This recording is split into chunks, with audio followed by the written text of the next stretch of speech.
Hello friends, welcome back to my channel. এই সপ্তাহের কর্মক্ষেত্র পত্রিকা থেকে আমরা অঙ্কের সমাধান করব। ঠিক আছে, তো চলো আজকের ক্লাসটা শুরু করি। আর ক্লাসের ফুল পিডিএফ আমি টেলিগ্রাম গ্রুপে প্রোভাইড করে দিয়েছি, অর্থাৎ পুরো কর্মক্ষেত্র পেপারটা সেখান থেকে তোমরা ডাউনলোড করে মক টেস্ট দেওয়ার পর এই ক্লাসগুলো করবে। ঠিক আছে, তো চলো আজকের ক্লাসটা শুরু করি। ফার্স্ট কোশ্চেন, যে একটি ব্যাগে 4:3:5 অনুপাতে 310 টাকা মূল্যমানের 5 টাকা, 2 টাকা, 1 টাকার মুদ্রা রয়েছে, তবে 5 টাকার মুদ্রার সংখ্যা কত? তাহলে এখানে যখন টাকা দেওয়া আছে আর এখানে আমাদের টাকা বের করতে হবে, এই প্রথমেরটা নিশ্চয়ই আমাদের কয়েন রেশিও। ঠিক আছে, কারণ একটা আমাদের কয়েন রেশিও থাকতেই হবে। ঠিক আছে, কয়েন রেশিও কত বলা আছে? 4:3:5 বলা আছে। ঠিক আছে, আর এখানে আমাদের প্রাইস কত টাকা করে বলা আছে? 5 টাকা, 5 টাকা, 2 টাকা আর একটা হচ্ছে 1 টাকা। এবার আমাদের এখানে কি বের করতে হবে? টাকার রেশিও, অর্থাৎ প্রাইস রেশিও আমাদের বের করতে হবে, কারণ এখানে মূল টাকা এখানে বলা আছে। তাহলে এখানে আমাদের কি টাকার রেশিওটা, প্রাইস রেশিওটা বের করতে হবে। তাহলে প্রাইস রেশিওটা বের করো, যে এইখানে 5 টাকার 4টা কয়েনে ক টাকা হচ্ছে? এটা হচ্ছে টাকা, যে 5 টাকা, 2 টাকা, 1 টাকা। তাহলে 5 টাকার 4টা কয়েনে কত টাকা হচ্ছে? তাহলে এখানে হচ্ছে 20 টাকা। একই রকমভাবে এই 2 টাকার 3টে কয়েনে ক টাকা হচ্ছে? 6 টাকা হচ্ছে। আর 1 টাকার 5টা কয়েনে হচ্ছে 5 টাকা। টোটাল কত হচ্ছে? টোটাল হচ্ছে 20, 6, 15, 6, 5, 6, 11, 31। টোটাল হচ্ছে 31 ইউনিট টাকা। কিন্তু এখানে বলা আছে কত? 310 টাকা। তাহলে 31 ইউনিটের ভ্যালু কত? 31 ইউনিটের ভ্যালু হচ্ছে 310 টাকা। তাহলে 1 ইউনিটের ভ্যালু কত? 1 ইউনিটের ভ্যালু হচ্ছে শুধু 10 টাকা। 31 তো কাটাই যাবে। তাহলে এখানে 5 টাকার মুদ্রার সংখ্যা। তাহলে এখানে 5 টাকা কোনটা? আমাদের এইটা হচ্ছে টাকা। 5 টাকার মুদ্রার সংখ্যা কোনটা? এইটা। তাহলে এখানে আমাদের 4 ইউনিটের ভ্যালু বের করতে হবে। তাহলে এখানে 4 ইউনিটের ভ্যালু কত হবে? তাহলে 4 × 10 সমান হচ্ছে 40টি। যে 5 টাকার মুদ্রার সংখ্যা হবে 40টি। অপশান এ হয়ে যাবে, এইটা আমাদের কারেক্ট অ্যান্সার। একজন ব্যক্তি 1 ঘন্টায় 40 কিলোমিটারের কিছু অংশ ভ্রমণ করেন। সেই মুহূর্তে তিনি বুঝতে পারেন যে তার ভ্রমণ করা দূরত্বের সঙ্গে বাকি দূরত্বের অনুপাত হচ্ছে 5:3। ঠিক আছে, 5:3। সেই ব্যক্তির গতিবেগ কত? তাহলে ভ্রমণ করা দূরত্ব হচ্ছে 5 ইউনিট, আর বাকি অংশের বাকি যে দূরত্বটা সেটা কত বলা আছে? সেটা হচ্ছে 3 ইউনিট। টোটাল কত ইউনিট? টোটাল সে কত ইউনিট গেছে? 40 কিলোমিটার গেছে। আর এখানে দূরত্ব হচ্ছে 5, 3, 8 ইউনিট। আর এখানে বলা আছে 40 কিলোমিটার। এটা তো আমাদের ডিস্টেন্স রেশিও। টোটাল ডিস্টেন্সটা কত? এখানে 5:3 অর্থাৎ 8 ইউনিট, কিন্তু টোটাল ডিস্টেন্স হচ্ছে 40 কিলোমিটার। তাহলে 8 ইউনিটের ভ্যালু 40, 1 ইউনিটের ভ্যালু কত? 1 ইউনিটের ভ্যালু 5। তাহলে এখানে 5 ইউনিটের ভ্যালুটা বের করো। তাহলে এটার সাথে 5 গুণ করো, তাহলে 5 পাচ্ছে 25। আর এটা আমাদের বের করতে হবে না, যে এখানে সে ভ্রমণ কত দূর করে নিয়েছে সেটা আমরা বের করলাম। সে 25 কিলোমিটার কিন্তু ভ্রমণ করে নিয়েছে। ঠিক আছে, বাকি আছে আর কত? তাহলে এইটা যদি তুমি বের করে নাও, তাহলে এটা তুমি বাকি অংশের ভ্রমণটা পেয়ে যাবে, অর্থাৎ 3 পাচ্ছে 15 কিলোমিটার। ঠিক আছে, টোটাল হচ্ছে 40 কিলোমিটারের 25 কিলোমিটার সে ভ্রমণ করে নিয়েছে। এবার ব্যক্তির গতিবেগ চেয়েছে। তাহলে স্পিড ইকুয়াল টু কি? স্পিড ইকুয়াল টু হচ্ছে ডিস্টেন্স বাই হচ্ছে টাইম। সে ডিস্টেন্স কত দূর গেছে? 25 কিলোমিটার কিন্তু চলে গেছে। ঠিক আছে, আর টাইমটা কত? তার 1 ঘন্টা সময়ে কিছু অংশ ভ্রমণ করেছে। তাহলে যেটা ভ্রমণ করেছে, এদিকটা হচ্ছে ভ্রমণ করেছে, যে 25 কিলোমিটার সে ভ্রমণ করে নিয়েছে কত ঘন্টায়? 1 ঘন্টায়। তাহলে এখানে এই টাইমটা হচ্ছে 1 ঘন্টা। তাহলে 25/1 বা 25 কিলোমিটার প্রতি ঘন্টা, এটাই আমাদের কি হবে? সঠিক অ্যান্সার হয়ে যাবে, যে 25 কিলোমিটার প্রতি ঘন্টা। একটি নির্দিষ্ট মূলধনের ওপর বার্ষিক 10% হারে 2 বছরের জন্য সরল সুদ হলো 2 বছর। অঙ্ক কিভাবে করবে দেখো, যে অঙ্কই বলে দেবে যে অঙ্ক কী করে করবে। এখানে কি বলা আছে? 10% হারে 2 বছরের যে সরল সুদ, সেটা কি 5,000 টাকার মূলধনের ওপর 2 বছরের বার্ষিক 10% হারে চক্রবৃদ্ধি সুদের অর্ধেক। তাহলে 5,000 টাকার 2 বছরে 10% হারে যে চক্রবৃদ্ধি সুদটা হবে, তার অর্ধেক কি হবে? এই 10% হারে 2 বছরের সরল সুদ। ঠিক আছে, সরল সুদের ওপর প্রদত্ত মূলধনের ধনরাশিটা কত? তাহলে আগে চক্রবৃদ্ধি সুদটা বের করি। তাহলে এখানে 5,000 টাকার, আর এখানে 10% বলা আছে, 10% মানে কত 1/10। তাহলে প্রথমে 10 টাকা হলে 1 টাকা সুদ হয়ে সুদে আসল কত হবে 11 টাকা হবে। মানে এটা হলো প্রিন্সিপাল আর এটা হলো আমাদের অ্যামাউন্ট। ঠিক আছে, এরকম কত বছর বলা আছে 2 বছর বলা আছে, তাহলে এখানে আমরা 2 বার গুণ করব। তাহলে এদিকে প্রিন্সিপাল হচ্ছে 100 টাকা আর এদিকে অ্যামাউন্ট হচ্ছে কত 121 টাকা। ঠিক আছে, 121 টাকা। এবার এখানে আমাদের যেটা বলা আছে, এখানে আমাদের এই চক্রবৃদ্ধি সুদটা বের করতে হবে আগে। সুদটা কত, এখানে সুদটা দেখো যে 100 টাকা প্রফিট বলছি প্রিন্সিপাল, 100 টাকা প্রিন্সিপাল, আর এখানে প্রিন্সিপাল প্লাস সুদ। ঠিক আছে, প্রিন্সিপাল প্লাস ইন্টারেস্ট 121। তাহলে আসল থেকে সুদ আসল যদি মাইনাস করি, মানে সুদ আসল থেকে আসল মাইনাস করে আমরা সুদ পেয়ে যাব, অর্থাৎ 21 টাকা, এটা হচ্ছে সুদ। আর এখানে আমাদের কি বলা আছে 5,000 টাকা মূলধন, কিন্তু এখানে কত পেয়েছি 100 টাকা। তাহলে 100 ইউনিটের ভ্যালু কত 5,000। তাহলে 1 ইউনিটের ভ্যালু কত, তাহলে এদিকে দুটো শূন্য কাটলো 50। তাহলে এখানে 21 ইউনিটের ভ্যালুটা আমরা বের করব। তাহলে এদিকে হচ্ছে 50, 5 একে 5, 5 দুগুণে 10, 1050। ঠিক আছে, 1050, এটা হচ্ছে সুদ। এবার চক্রবৃদ্ধি সুদের অর্ধেক করে নাও। তাহলে চক্রবৃদ্ধি সুদের অর্ধেক মানে হচ্ছে কত 525 টাকা, এটা হচ্ছে অর্ধেক।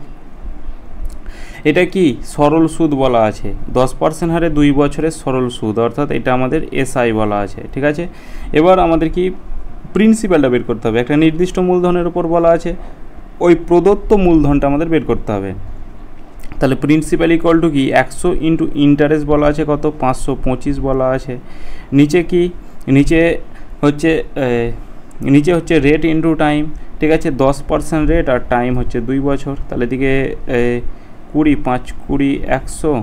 তাহলে এদিকে 5 5 25, 5 দুগুণে 10, 2 12, 5 5 25 আর একে হচ্ছে 2625 টাকা। Option C. ক্রমিক দুটি ছাড় যথাক্রমে প্রথমটি হলো D% ছাড়, দ্বিতীয়টি হলো 10% ও ক্রমিক ছাড়ের পরে বিক্রয় মূল্য হচ্ছে 807.84 টাকা।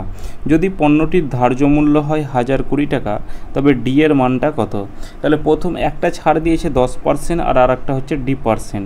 ছাড় দেওয়ার পর আমাদের হচ্ছে এই টাকাটা, আর এখানে আমাদের ধার্য মূল্য অর্থাৎ মার্কেট প্রাইস, যেটা আমাদের কত বলা আছে মার্কেট প্রাইস বলা আছে 1020 টাকা।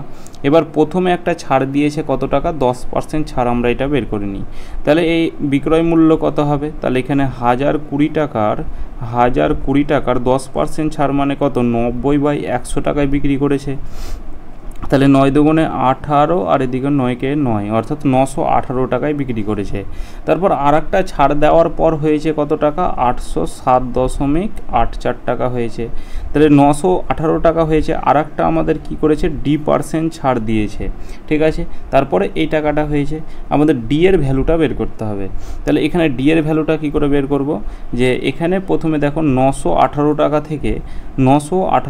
থেকে হয়েছে 807 টাকা। কত টাকা ছাড় পেয়েছে, মানে কত টাকা ছাড় দিয়েছে? তাহলে 918 থেকে 807.84 টাকায় আমাদের মাইনাস করো। তাহলে এদিকে কত হচ্ছে 6, এদিকে 9 একে 10, 7 একে 8 0, আর এদিকে হচ্ছে 1 110.16 টাকা কিন্তু ছাড় পেয়েছে। এবার পার্সেন্টেজ ডিসকাউন্ট বের করো। তাহলে ডিসকাউন্ট বাই ক্রয় মূল্য, মানে ক্রয় মূল্য, তো এখানে আমাদের তো ক্রয় মূল্য বলছি আবার ধার্য মূল্য, কিন্তু এখানে আমাদের ধার্য মূল্য যদি তোমরা বুঝতে না পারো, তাহলে দেখো প্রথমে ছিল 918 টাকা, ছাড় পেয়ে কত টাকা হয়েছে 807 টাকা। কত টাকা ছাড় পেয়েছে 110.16 টাকা ছাড় পেয়েছে। কত টাকার মধ্যে ছাড় পেয়েছে সেটাকে তলায় লিখতে হয়। তাহলে 918 টাকার মধ্যে ইন্টু হচ্ছে 100। ঠিক আছে, এই 0.16 যেটা আছে, তাহলে এখানে কি করব, এই দশমিকটা উঠাতে গেলে 100 দিয়ে আমরা ভাগ করে দেব। তাহলে এদিকে 100, এই 100 কাটা গেল, তাহলে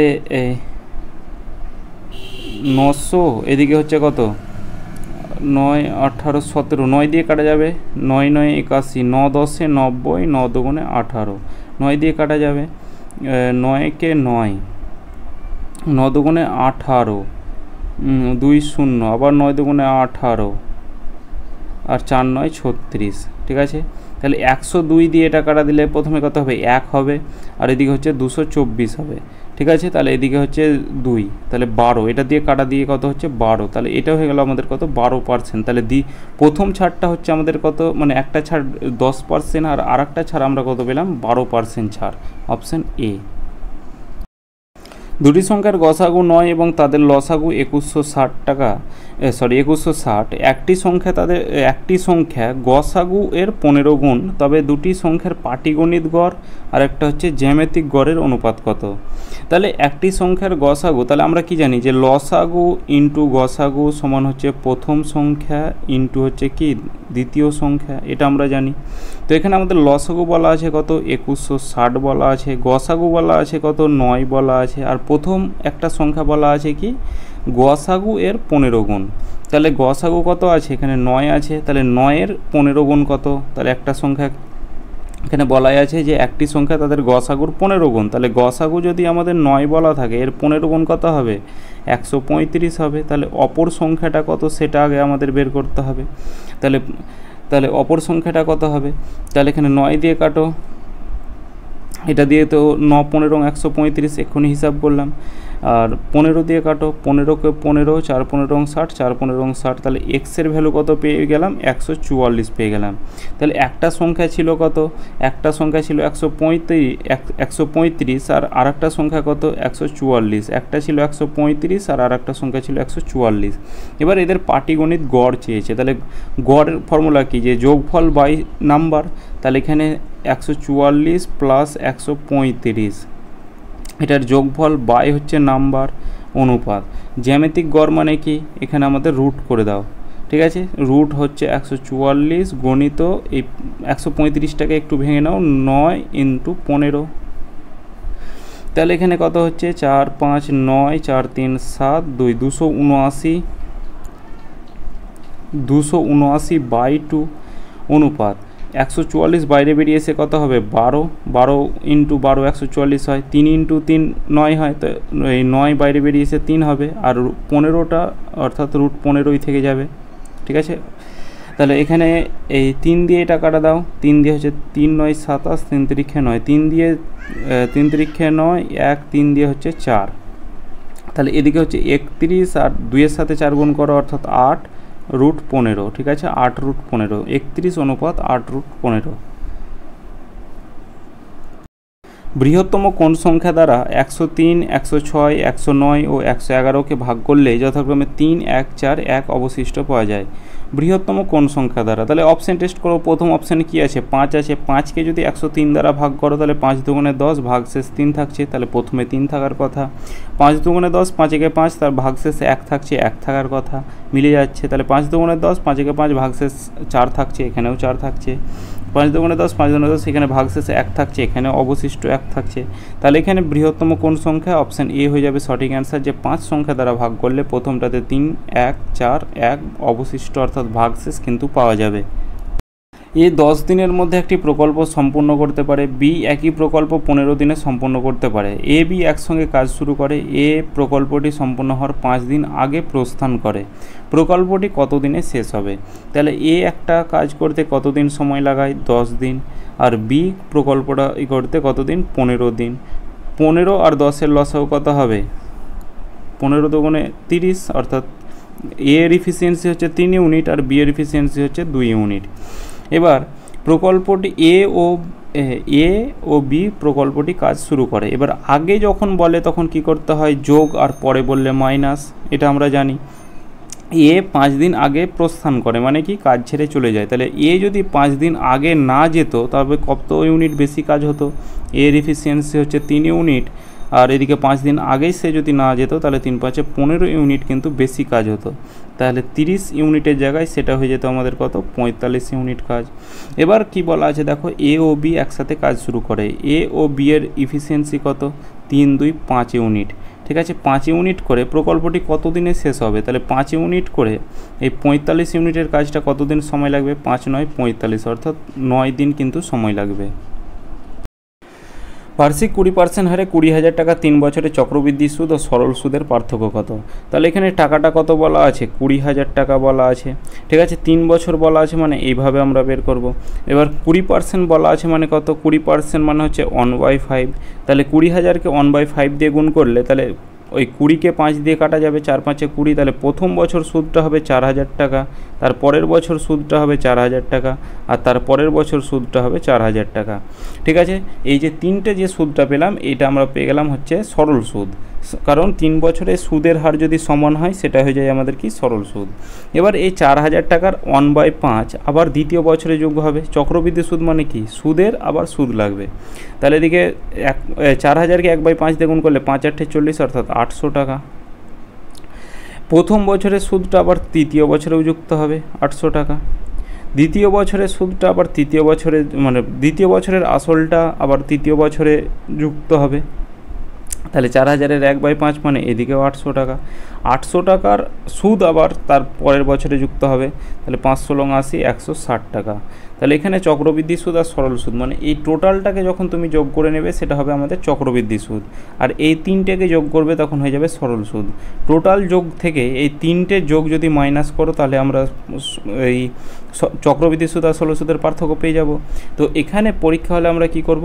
এই যে এই যেটা পেলাম এটাই হয়ে যাবে আমাদের সরল সুদ আর চক্রবৃদ্ধি সুদের পার্থক্য। তাহলে 3 8 2400 প্লাস কত? 160, তাহলে 2560। তাহলে সরল সুদ আর চক্রবৃদ্ধি সুদের পার্থক্য সেটা হচ্ছে 2560। যদি x মাইনাস ওয়াইয়ের 85% সমান x প্লাস ওয়াইয়ের 35% হয় তাহলে y, x এর কত শতাংশ? সমানের সামনাসামনি থাকলে সেটা আমাদের কাটাকুটি যায়। 5 17 85, 5 7 35। এর মানে হচ্ছে কি? গুণ চিহ্ন। তাহলে 17 সাথে x গুণ করলে কত হবে? 17x হবে। 17 সাথে x গুণ করলে কত হবে? 17x হবে। মাইনাস কত? মাইনাস হচ্ছে 17y। এটা ইকুয়াল টু হচ্ছে 7x প্লাস হচ্ছে কত? এটা ইকুয়াল টু হচ্ছে 7y। এবার একদিকে এক্সগুলোকে করবো, একদিকে ওয়াইগুলোকে করবো। তাহলে এদিকে 17x আছে প্লাস 7xটা এদিকে আনলে মাইনাস 7x হয়ে যাবে। এদিকে 7y আছে মাইনাসটা এদিকে আনলে প্লাস 17y হয়ে যাবে। তাহলে এদিকে হচ্ছে কত? 10x। এটা ইকুয়াল টু কত? এদিকে হচ্ছে কত? 24y। তাহলে এদিকে x/y এটা ইকুয়াল টু কত হবে? তাহলে y এর সাথে 24 গুণ হয়ে আছে, 2 দিয়ে কাটো 5, 2 দিয়ে কাটো 12। তাহলে y এর সাথে 12 গুণ হয়ে আছে, তাহলে 12 ওপরে নিচে 5। এবার y সমান, y মানে কত? y এখানে 5 বলা আছে, কমা বলা থাকলে কি হয়? সমান হয়, এটা আমরা আগেই বলেছি। তাহলে 5y মানে 5 সমান x এর কত শতাংশ? তাহলে x কত আছে? 12, 12 এর কত শতাংশ? আমরা ধরলাম a শতাংশ, শতাংশ উঠে আবার 100 হয়। 4 দিয়ে কাটো 3, 4 দিয়ে কাটো 25। তাহলে এই কোনাকুনি গুণ হয়ে যাবে। তাহলে a ইকুয়াল টু 5 25 125, তলায় হচ্ছে কত? 3। 3 4 12, 3 একে 3, 41 ভাগশেষ 2 থাকছে, 41 পূর্ণ 2/3%। এটাই আমাদের কিন্তু এটার কারেক্ট অ্যান্সার। 21 সেমি ব্যাসার্ধ বিশিষ্ট অর্ধগোলকের আয়তন কত বর্গ সেমি? তাহলে এখানে আয়তন কত বর্গ সেমি হবে না, কত ঘন সেমি কিউব হয়। তাহলে এখানে আমাদের ব্যাসার্ধ বলা আছে, অর্ধগোলকের আয়তন বলা আছে। গোলকের আয়তনের ফর্মুলা আমরা কি জানি? 4/3 পাই আর কিউব, এটা আমরা জানি গোলকের আয়তনের ফর্মুলা। অর্ধগোলক বলা আছে মানে 2 দিয়ে ভাগ করে দাও, তাহলে 2 দিয়ে এটা দিয়ে কাটা দিলে 2 হবে, মানে 2/3 পাই আর কিউব। এটা হচ্ছে আমাদের অর্ধগোলকের আয়তনের ফর্মুলা। তাহলে 2/3 সমান হচ্ছে কত? 2/3 পাই মানে কত? 22/7, এখানে আমাদের বলাই আছে, ইন্টু আর কিউব। আর মানে ব্যাসার্ধ, অর্থাৎ 21কে 3 বার গুণ করো, 21 গণিত 21 গণিত 21। 7 দিয়ে কাটো 3, 3 দিয়ে কাটো 3, তাহলে 21 গণিত 21 441 হয়। তার সাথে কি করব? এই 22টাকে আমরা লিখতে পারি 2 × 11, তাহলে 2 এর সাথে 2 গুণ করলে কত হয়? 4 × 11, তাহলে 4 একে 4, 4 4 16, 4 4 16 1764 × 11। তাহলে এদিকে 4 11 গুণ করলে কত হবে? 4 4 6 10। দেখো এককের ঘরের অঙ্ক থেকে একক আর দশক 0 4 আছে, ঠিক আছে। এই একটা অপশানেই 0 4 আছে, অপশান এ হয়ে যাবে রাইট অ্যান্সার। কোশ্চেন 47, 2/5, 4/15 ও 6/25 লসাগু কত? লসাগু যখন এরকম ভগ্নাংশ করতে দেওয়া থাকে, লসাগু বের করতে বললে যেটা বের করতে বলবে সেটা ওপরে, তলায় গসাগু। যদি গসাগু বের করতে বলতো তাহলে ওপরে গসাগু, তলায় লসাগু। তাহলে এখানে আমাদের লসাগু বের করতে বলেছে, তাহলে 2 4 6 লসাগু কত হবে? 12 হবে। আর 5, 15, 25-এর গসাগু কত হবে? 5 হবে। তাহলে 12/5 এটাই হয়ে যাবে সঠিক অ্যান্সার। এক ব্যক্তি প্রকৃত ওজনের থেকে 10% কম একটি ত্রুটিপূর্ণ ওজন ব্যবহার করে প্যাকেট ক্রয় মূল্যে বিক্রি করলে তার শতকরা লাভ কত? 10% কম ওজন, তাহলে 100 কেজির জায়গায় 10% কম মানে 90 কেজি সে ব্যবহার করেছে। ঠিক আছে, তাহলে এখানে ধরে নিলাম যে 100 কেজির দাম 100 টাকা, তাহলে 90 কেজির দাম 90 টাকা, তাহলে 100 টাকার জিনিস সে 90 টাকায় বিক্রি করেছে, তাহলে তার লাভ কত টাকা হচ্ছে? 10 টাকা লাভ হচ্ছে, এটা তার বিক্রয় মূল্য। ঠিক আছে, কিন্তু লাস্টের দিকে বলা আছে দেখো এটা তার প্রফিট, আর পার্সেন্টেজ প্রফিট বের করতে হবে, তাহলে প্রফিট বাই ক্রয় মূল্য ইন্টু 100। এবার ক্রয় মূল্য মানে তোমরা এই তলায় 100 করে নেবে, এটা হবে না। এবার দেখো এখানে বলা আছে ক্রয় মূল্যেই বিক্রি করেছে, তাহলে বিক্রি করেছে 90 টাকায়, তাহলে দোকানদারকে সে খরিদ্দারকে কি বলেছে? ক্রয় মূল্যেই বিক্রি করেছে, মানে যখন সে বিক্রি করে নিল তাহলে সেটাই হয়ে গেল তার ক্রয় মূল্য। তাহলে এখানে ক্রয় মূল্যটা হবে 90 ইন্টু কি 100, তাহলে এদিকে 0 0 কাটা গেল, 9 11 99, 11 15 1/9%, এটাই আমাদের কিন্তু কারেক্ট অ্যান্সার। 1200 মিটার একটি বৃত্তাকার দৌড়ে এ বিকে একই বিন্দু থেকে শুরু করে একই সময়ে 27 কিলোমিটার প্রতি ঘন্টা আর 45 কিলোমিটার প্রতি ঘন্টা বেগে কত সময় পরে একই দিকে ছুটে চলার সময় ট্র্যাকে প্রথমবারের মতো আবার দেখা হবে। মানে এখান থেকে যদি এটা একটা যদি ট্র্যাক হয়, যদি তারা এখান থেকে শুরু করে মানে এখানে একই দিকে তারা যাচ্ছে, আবার কত সেকেন্ড পরে আবার এখানে তারা মিলিত হবে, এটাই বলা আছে। এবার যখন একই দিকে যায় তখন রিলেটিভ স্পিড কি হয়? রিলেটিভ স্পিড মাইনাস হয়ে যায়, তাহলে এখানে 45 কিলোমিটার প্রতি ঘন্টা থেকে 27টা মাইনাস করো, এদিকে 3 5 8 2 1 3 18 কিলোমিটার প্রতি ঘন্টা, এটা হচ্ছে relative speed. Time equal to কি? টাইম ইকুয়াল টু হচ্ছে দূরত্ব বাই গতিবেগ। তাহলে টাইম ইকুয়াল টু কি? দূরত্ব বাই গতিবেগ। তাহলে এখানে 5/18 এটাকে মিটার প্রতি সেকেন্ডে করে নাও, কারণ এটা সেকেন্ডে আছে উত্তর, তাহলে 5/18 দিয়ে গুণ করলে আমাদের মিটার প্রতি সেকেন্ড হয়ে যায়, তাহলে এটা কাটা গেল, তাহলে এটা কত হলো? 5 মিটার প্রতি সেকেন্ড হলো। টাইম ইকুয়াল টু কি? দূরত্ব বাই গতিবেগ। তাহলে দূরত্ব কত আছে? 1200 মিটারের ট্র্যাক, ঠিক আছে, আর গতিবেগটা আমাদের রিলেটিভ স্পিড অর্থাৎ অ্যাভারেজ গতিবেগটা লাগবে, তাহলে 5 5 দুগুণে 10 4 5 20 অর্থাৎ 240 সেকেন্ড, এটাই আমাদের কিন্তু সঠিক অ্যান্সার, অপশান ডি। দুটি প্রাকৃতিক সংখ্যার গসাগু ও লসাগু 7 ও 84 হলে একটি সংখ্যা 7 হলে সংখ্যা দুটির মধ্যে পার্থক্য কত? তাহলে আমরা জানি এরকম একটা প্রথমে অঙ্ক পেয়েছিলাম যে লসাগু ইন্টু গসাগু সমান প্রথম সংখ্যা ইন্টু হচ্ছে দ্বিতীয় সংখ্যা। ঠিক আছে, তাহলে লসাগু কত বলা আছে? 84, গসাগু কত বলা আছে? 7 বলা আছে। 84 গণিত 7 এটা ইকুয়াল টু একটা সংখ্যা 7 বলা আছে, তাহলে অপর সংখ্যাটা কত? এই 7 7 তো কাটা গেল, তাহলে এক্স ইকুয়াল টু কত? 84, তাহলে অপর সংখ্যাটা হচ্ছে আমাদের 84, তাহলে একটা সংখ্যা 7 আর অপর সংখ্যাটা কত? একটা সংখ্যা হচ্ছে 7 আর অপর সংখ্যাটা হচ্ছে 84, এদের পার্থক্যটা চেয়েছে, এদের পার্থক্য কত হবে? তাহলে এদিকে হচ্ছে 77, 84 থেকে 7 মাইনাস করলে 77, অপশান সি সঠিক অ্যান্সার। দুটি ট্রেন একই সময়ে বিজয়ওয়াড়া ও কলকাতা থেকে একে অপরের দিকে 24 কিলোমিটার প্রতি ঘন্টা ও 42 কিলোমিটার প্রতি ঘন্টা গতিবেগে যাত্রা শুরু করে। তাদের যখন দেখা হয় একটি ট্রেন অপর ট্রেনকে 140 বেশি অতিক্রম করে, 140 কিলোমিটার, এটা করে নাও যে 140 কিলোমিটার বেশি অতিক্রম করে, দুটি স্টেশনের দূরত্ব কত কিলোমিটার? তাহলে এখানে আমাদের স্পিডের রেশিও কত বলা আছে? 24:42 বলা আছে। এটা আমাদের কি বলা আছে? স্পিডের রেশিও। স্পিডের রেশিও থেকে ডিস্ট্যান্সের রেশিও বের করে নাও, এটা যেহেতু 140 কিলোমিটার বেশি বলা আছে, স্পিডের রেশিও আর ডিস্ট্যান্সের রেশিও আমাদের একই হয়, অর্থাৎ 24:42 হয়। যার স্পিড বেশি সে তত দূর ডিস্ট্যান্স যাবে, যার ডিস্ট্যান্স বেশি সে তত দূর স্পিড যাবে, যার স্পিড কম সে কম দূরত্ব যাবে, তার জন্য স্পিড আর ডিস্ট্যান্সের রেশিও সেম হয়। তাহলে এখানে 140 কিলোমিটার বেশি চলে গেছে, আর এখানে আমরা কত দেখব? 8 4 12 2 1 3 18 কিলোমিটার বা 18 ইউনিট বেশি গেছে, কিন্তু এখানে বলা আছে 140, তাহলে 18 ইউনিটের ভ্যালু কত? 140, তাহলে 1 ইউনিটের ভ্যালু কত? তাহলে 140 তলায় হচ্ছে কত? 18। এবার দুটি স্টেশনের দূরত্ব কত? তাহলে এখানে 24 আর 42, এটাকে যোগ করো, দুটি স্থানের দূরত্ব অর্থাৎ 42 আর 24 যদি যোগ করে কত হবে? 4 2 6 66 হবে। টোটাল ডিস্টেন্সটা হচ্ছে 46 ইউনিট, তাহলে 1 ইউনিটের ভ্যালু 140/18 হলে 46 ইউনিটের ভ্যালুটা কত হবে? তাহলে 140/18 ইন্টু হচ্ছে 66, 3 দিয়ে কাটা 6 দিয়ে কাটা দাও 3, 6 দিয়ে কাটা দাও 11, তাহলে এটাকে যদি 140-এর সাথে 11 গুণ করি তাহলে কত হবে 4 4 একে 5 540 4 4 একে 5 4 4 একে 5 সরি 1540। এটাকে কি করতে হবে 3 দিয়ে আমাদের ভাগ করতে হবে। তাহলে এদিকে 3 5 15 3 একে 3 1 0 3 3 9 দশমিক 315 কোন অপশান আছে দেখো অপশান ডিতে আছে। এরপর দশমিক দিয়ে আবার 1 0 আছে মানে 33 33 এইভাবে চলতেই থাকবে। সমান দৈর্ঘ্যের দুটি ট্রেন একটি খুঁটি অতিক্রম করতে যথাক্রমে 13 সেকেন্ড ও 26 সেকেন্ড সময় নেয়। ট্রেনগুলো যদি একই দিকে চলতে থাকে তবে পার করতে কতক্ষণ সময় লাগবে। তাহলে এখানে আমাদের কি চেয়েছে টাইম চেয়েছে, আর টাইমের ফর্মুলা কি দূরত্ব বাই হচ্ছে কি গতিবেগ অর্থাৎ স্পিড। দুটো ট্রেনের অর্থাৎ প্রতিটি ট্রেনের দৈর্ঘ্য দুটো সমান দৈর্ঘ্যের ট্রেন বলা আছে। তাহলে প্রতিটি দৈর্ঘ্যের ট্রেন, তাহলে প্রতিটি দৈর্ঘ্যের ট্রেনটাকে আমরা প্রতিটি দৈর্ঘ্যের মানে ট্রেনের দৈর্ঘ্যটাকে আমরা ডি ধরে নিলাম, ঠিক আছে।